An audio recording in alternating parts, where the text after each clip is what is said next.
আজিজ ভাই কে দায়ী আসলে না পড়ার জন্য? দেখেন, এই যে ধরেন বিএনপির ভিতরে অনেক দল আত্মীকরণ হয়ে গেছে, আরপিওতে আছে, জোট করলেও যার যার প্রতীকে নির্বাচন করবে।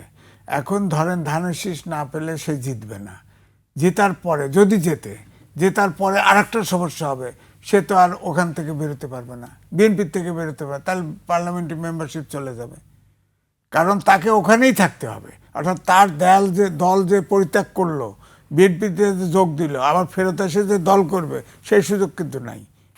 ওই দল থেকে বেরোলে তার দল শেষ, হ্যাঁ, তার মেম্বারশিপ শেষ। সুতরাং এই জন্য আমি বলছি যে এবারে যে জোট হয়েছে, যেগুলো জোট হয়েছে একদম তাদের নিজস্ব এজেন্ডার কারণে, যে আমাকে পার্লামেন্টে বাই হুক অ্যান্ড ক্রুক আমাকে পার্লামেন্টে যেতে হবে, সরকারে অংশগ্রহণ করতে হবে, মুদ্রা কথা একই কথা। আর জামাতের যে ঐক্য হয়েছে, আমার দুঃখ একটা জায়গায়, এনসিপিটা বিলীন হয়ে গেল, এনসিপি আর থাকবে না। আমার বক্তব্য হলো এটার ব্র্যান্ড ভ্যালু ছিল, এটা প্রেশার গ্রিপ হিসেবে টিকে থাকা উচিত ছিল, কিন্তু টিকে থাকলো না। তারা ঠিক আগে বলছে না, সব ইসলামিক দলের ভোট এক বাক্সে দেব, যেগুলো জোট পাকাইছে, জোটে গেছে জামাতের সাথে, সব আসলে আমরা চিনি না, গুপ্ত জামাত আছে না, এগুলো সব গুপ্ত জামাত, তো এই জন্য গেছে ওখানে। তাহলে ওখানে যাবে কেন?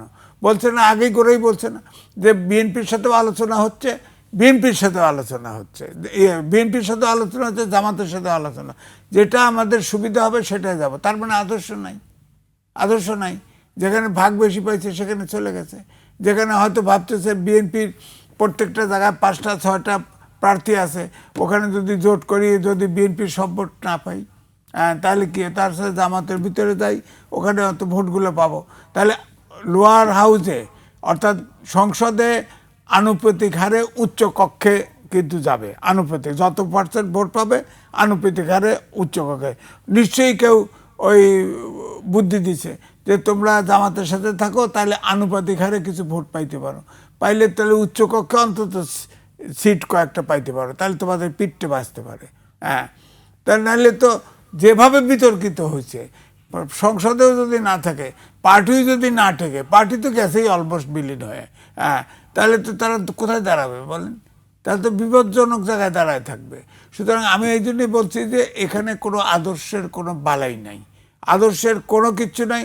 আগেও যা ছিলাম এখনও তাই আছি, লাউ আর কদু, পার্থক্য এইটুকু।